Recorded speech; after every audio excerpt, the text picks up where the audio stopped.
please welcome this week's special guest, Ray.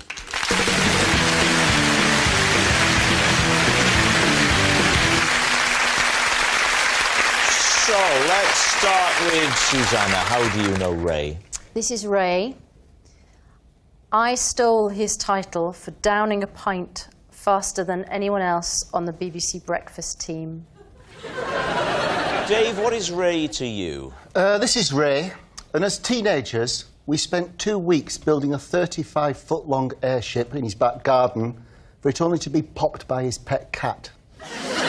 What about you, Lee? What's your relationship with Ray? This is Ray. He taught me to drive in a hearse. So there we are. Susanna's pint-drinking opponent, Dave's airship-building buddy, or Lee's hearse driving instructor. David's team, who do you want to start with? How quickly can you drink a pint?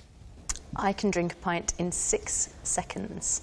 6 seconds? Yes. How quick was Ray? 7 seconds. Thank God you said a number bigger. And how long had Ray held the record? 3 years.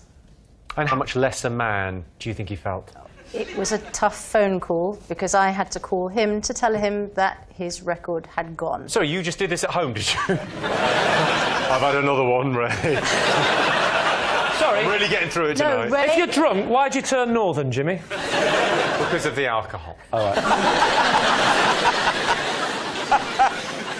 I don't mind. When I'm trying to fiddle the government, I always put on Jimmy's voice. we all do different things. We all do different voices.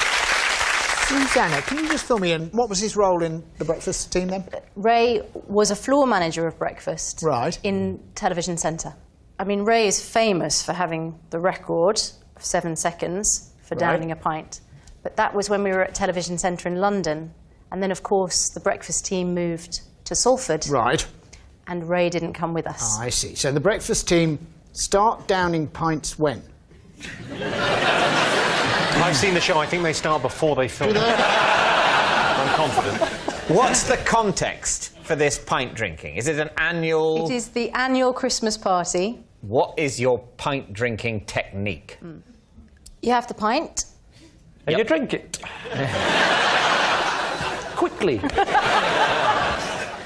I tap it once. Yeah? And I do it in 4 glugs. 4 glugs? Yes. You can't do a pint in 4 glugs. How big are your glugs?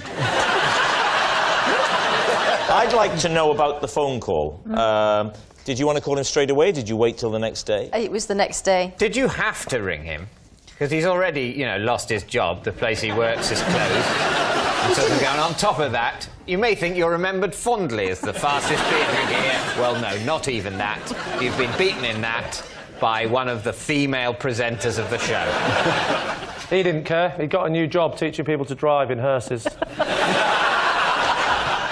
Let's move on to that. So he taught you to drive why in a hearse? Because that's the vehicle he owned, because he was a funeral director. So what does the sign on his shop say? Closed when he's teaching me. Why did he teach you to drive if he was a funeral director? Because he was a friend who was a funeral director. He just so happened to own a hearse. Where did this all take place? In the hearse. No, I know that. I sometimes said, can I have a lie down in the back if I was tired? Where did you come from? Southport. Southport, the streets of Southport. You went Yes. to How do you know I'm from Southport? I told him. Yeah. How do you know? Because we've been doing this programme for 1,000 years. Right, so you're in Southport. Is that you, David? Is that David? I know everything about you, including the fact that you did not learn to drive in a hearse. Nevertheless, we have to go through this. What age did you get your driving licence? About 22. Wow. 22? Why what? About 22. Well, I was a did you late wait? developer. I don't didn't get think my he first was- girlfriend until 46. And I'm only 44. Give me a call in a couple of years.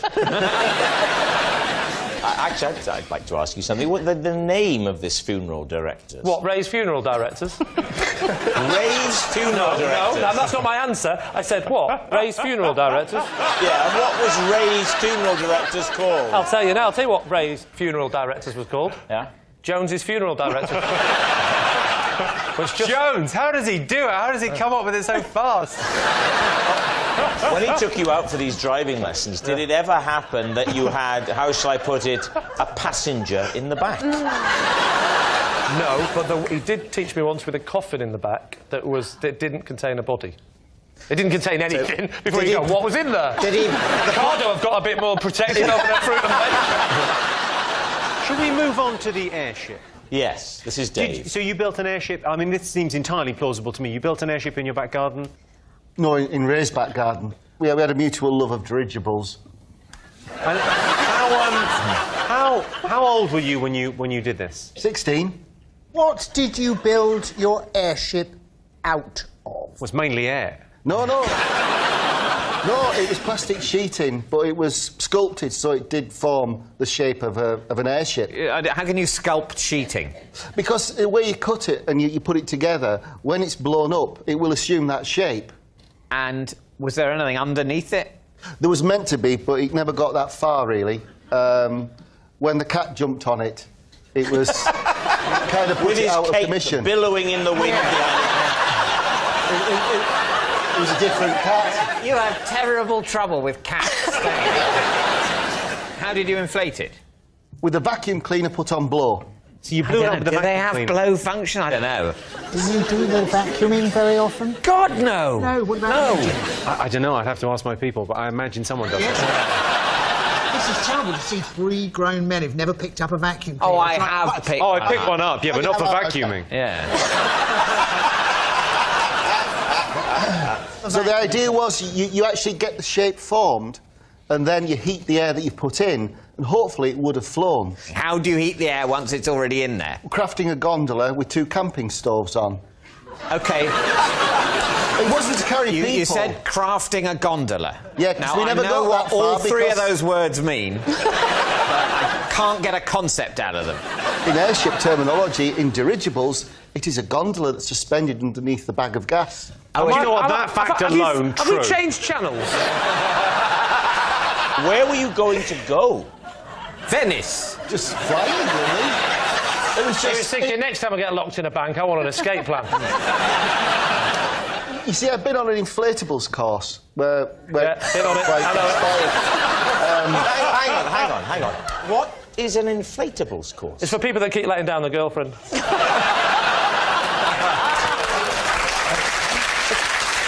It was just learning how to make things out of plastic and blowing up. It was kind of a sculptural thing.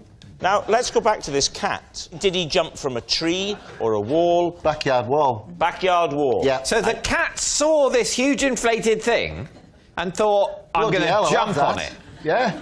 No, it just jumped on the top, and we were in it at the time. You were in it? Why had not- you gone inside? To work out where to put the heat shield. Honestly, that's true. That's could not be any more true. To work out where to put the heat shield. True. Right, chaps, we need an answer. So, David's team. Is Ray Dave's airship building buddy, Susanna's pint drinking opponent, or Lee's hearse driving instructor? Let's go Yeah. through. Okay, so the hearse story, Yeah. nonsense. I could imagine BBC Breakfast having a drinking competition. So can I. I'd remind you of the phrase, we were in there to see where to put the heat shield. You think he'd make that? And let's not forget the phrase, Jones's funeral director. I think he's a mate of Dave's. I think he looks so much like a mate of Dave's. If we stood them face to face, it would look like a vase. So you are saying, therefore... Airship! Airship, right. Airship. OK. Ray, please reveal your true identity. I'm Ray, and I built an airship with Dave.